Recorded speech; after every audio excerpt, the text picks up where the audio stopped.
I do. I think that, the newspaper for hundreds of years was the central point of every city, every community. I just did a history piece and I looked at a bunch of old newspapers from Winston-Salem from 1891. One of the things that the newspaper used to do was have a guy waiting at the train station and list everybody who came in on the train that day. They don't do that anymore. They also listed everybody who was going out of town, which that sounds so crazy to us today, doesn't it? But that's that base level network, the communication, it's the hub. And, like at the News and Record, you go up there, there's not as many people up there as there used to be, but it is still very much a nerve center of the city. There's information coming in and going out all over the place. And newspapers have always had that role. And I think that the challenge is to maintain it. But really, no one's trying to take it away from us. No one can do the sorts of things that the print journalists do, I think. Again, perhaps I'm a little biased, but when you watch television, everything on the TV news is in the News and Record that morning. And we use it as such a source. It's such a central part of the community. One of the things I want to talk about is these things. Maybe you have a moment where you're sitting down to dinner, when you get time to do that with your family, and this thing goes off, email, or you have to keep up with whatever is going on. Do you see this as a help, or do you see it more of as hindrance? And how do you divide that time? We all go, not you, but we all go back to the days before even email. When I started freelancing, I would type up a story, put it in an envelope, and mail it to someone. We all did our research in libraries. And like that history piece that I just did, in the old days I would have to go, and I did go with a lot of microfilm, but you can use newspapers.com now, which is indexed in a way that they just didn't do with old microfilm. I mean, it's so much faster, right? Even like the process of going to press, being able to follow a breaking story on Twitter as you're covering it. I can just speak for me, but it's a lot better in terms of the technology. But it's a double-edged sword, because what I miss is just sitting down and having this time, this undivided time to write a story, to write a column, and not be constantly distracted. Sometimes I even embarrass myself on the telephone. I'm talking to someone who just called. Jerry calls me, and I'm talking to Jerry, and Jerry can tell when I'm looking at my email. And the email pops up, yeah, Jerry, but... I remember that. I do. I do it with everybody, Right. and so you have these constant updates, this constant flow of information bombarding you from every direction, and at the same time you're trying to write or you're trying to edit. And so it gets a little overwhelming sometimes. Sometimes, I just try to ignore it or disable the little alert that comes on. Then you got your phone going off, and you got, text messages coming. It's just everywhere. Sometimes the story's changing while you're working on it. Yeah. Here's what I would do when I was a columnist. I didn't have one of those. I didn't want one.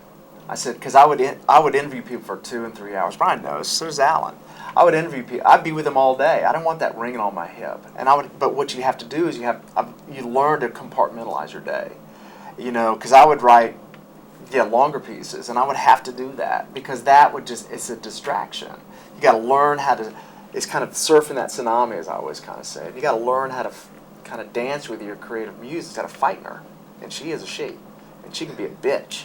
But you got to learn how to deal with that. And I was at the end, I was writing 3 columns a week, 4 or 5 blog posts a week, a dozen tweets a week. And you constantly, and Brian and Alan both know, and I know May does too, you got to learn how to negotiate that. Jerry Road doesn't do interviews.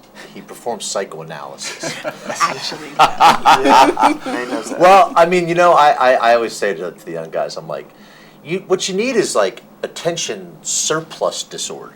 You need to be able to just drill down into something and be able to stare at it and be able to finish it because there are distractions all over the place, but you also still got to feed the beast. You're right, exactly. But I mentioned a double-edged sword. The good side of that thing, and I'm see if I can take Jerry's image and not say something sexist and terribly off color. That's me. You mentioned the B word. I will mention the L word. She's also a lover. And the way she's a lover, as far as I'm concerned, is she feeds me with ideas. Because at the same time that she's taking my attention, she's also giving something in return, which Right. is information and dialogue. Now, I write columns and editorials primarily for a living. And what I find out is I can help think and form opinions now. That process is a lot more dynamic and a lot Right. more fluid because Right. I'm having conversations with people about an editorial before I even write it or a column, and I love that. See, Or that's being how able it's to, changed. sorry. Go ahead. Being able to pull up the bill you're writing about and check the wording on it. Right. Being able to, remember how valuable a piece of equipment the telephone book used to be Right. in a newsroom? People would poach a hole in it and chain it to their desks because everyone used to. I haven't picked up a telephone book in 10 years. It's I don't think there is one anymore around it's here. like a little, yeah, who cares? I don't have a landline. And it's even things like I'll see when you guys have stories, you'll post them on Facebook or Twitter, whatever. But it's even with things like the when there's the town council meeting, I'll see Joe Killian's post, pop up, and it's these added tasks that are just added to your job, but it's almost for the same amount of money, right? if not less. We're doing more with less. There's a in The Wire that I remember. The Wire's their 5th season was about newspapers. Remember about the whole- Sun. Love that show. Yeah, and I remember there was a scene in that show where the managing editor stood up in the newsroom. He was wearing suspenders, and he spoke out and he goes, "We have to learn how to do more with less." More with less. And I remember when I saw that for the first time, I almost teared up because I was like, I didn't want to believe that. But now we're all resigned to that we have to do more with less. Because when I talked to community groups, I would get questions, and I would even prompt it. It was like when in '99, help me out, Alan, but during the push, we had about 110 people in the newsroom. When I left in October, right a week before Halloween of last year, we had a little over 60.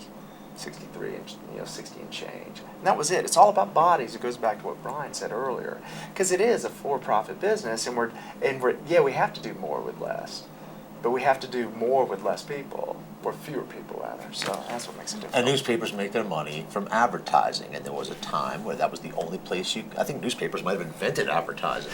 But now you can buy web ads, you can buy an ad behind a urinal, you can buy an ad before a movie. Everybody's selling ads on their menus all over the place. So that's being pulled away. And then you look at what people went to the daily newspaper for. Classified ads stripped away. The in-depth sports coverage stripped away. We've lost a lot of these bureaus that a lot of the daily newspapers have had. It's tough. And, for an operation like mine, I have a very, very small operation. I feel like for what I do and what we do, the future is small and independent. But we couldn't exist without a daily newspaper. We're supplementary reading. If you want to be well informed, you need to read the daily and to read ours. We'll do a handful of stories, maybe with a little more depth and context and analysis, but all the basic stuff that, like Joe Killian's tweets from city council meeting, that's that granular news items that need to be reported.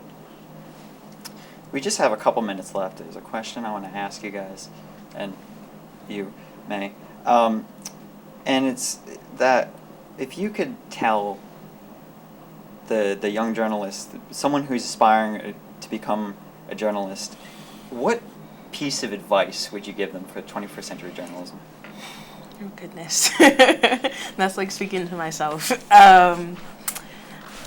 I would give the advice that you have to be passionate about what you do. Just being in classes with other people who are studying journalism, that is the most important thing I've found, because if you don't have the passion for it, you cannot thrive in journalism. And on top of that, just not to get discouraged. I think journalism is one of the oldest fields in America, and it's the one that has changed the most and will keep changing over time. So when people tell me, I get this all the time, I'm like, oh, I want to be a journalism student. Oh, you want to be on TV? No, that's not journalism. Everybody's like, oh, so you want to go into print? Why would you do that? And really because of the great storytelling, of the great writing, which is what my passion is. But when you're looking at those things, you have to really like get down nitty gritty, work really hard for it, and I would just say don't give up, pretty much. I'd say at this point in journalism, there's nobody left without any passion. I think they've all been weeded out Absolutely. through all sorts of, and a lot of people with passion have been weeded out of the profession too, through age or attrition or whatever. What I tell all the young people, they all want to be rock journalists. And I tell them that job doesn't actually exist anymore. And if you want to work in this business, learn how to report. Get that base level of knowledge of civics and government and industry and business and how all that stuff works. Learn how to report. Learn how go to the boring meetings and figure out how the structure of city government or state government. The reporting though informs all the other writing. But that's what I'm finding in the people who come my way out of school. They don't know how to report or even have an interest in doing it. I'd say it's about you have to love it. There's no in between. You can't be lukewarm these days. And I would say the other thing is you have to be willing to do a lot of different things now. It's not just one thing. Everybody's a generalist, not only in terms of what you cover, but what you do, how you cover it. And so, but I also say it's still one of the most wonderful jobs in the world. Oh yeah. Otherwise, I'd be insane to still be there if I didn't love it so much. If I didn't get, I'm kind of like a journalism junkie, and I get that fix every day. And sometimes I think, what in the world am I doing here? This is so inconvenient, and and I'm not, it's not as rewarding as it used to be. Why am I here? And I get that question answered several times a week.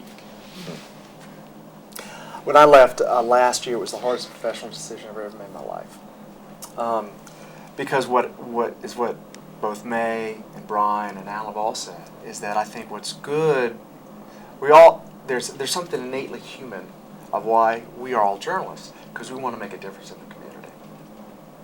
We want to make a difference in the community, and you can do that with newspapers, because you can move people, whether it be the Interactive Resource Center or a wide variety of jobs. And I think that's what makes it work. And the other thing is what Alan said. I think if for a young journalist today, yeah, you have to have passion. That's indeed the truth. But you also have to have courage, because you got to persevere. And the third thing is you think about what you're able to do. You're able to use all your that right brain, those creative skills to write stories now with the internet on multiple levels, multi-tiered storytelling, using video, using audio, being what Serial does with these podcasts, and then this stuff, which is never going to go away. People always ask me, they always ask, it's like we're at a funeral. Is the news and record going to die? And I go, no, it's not going to go away. It's going to transition and change. We all have to get used to that, because we have to have people like May it's up to her and her generation to kind of help reinvent it, because it's always going to be there in some shape or form.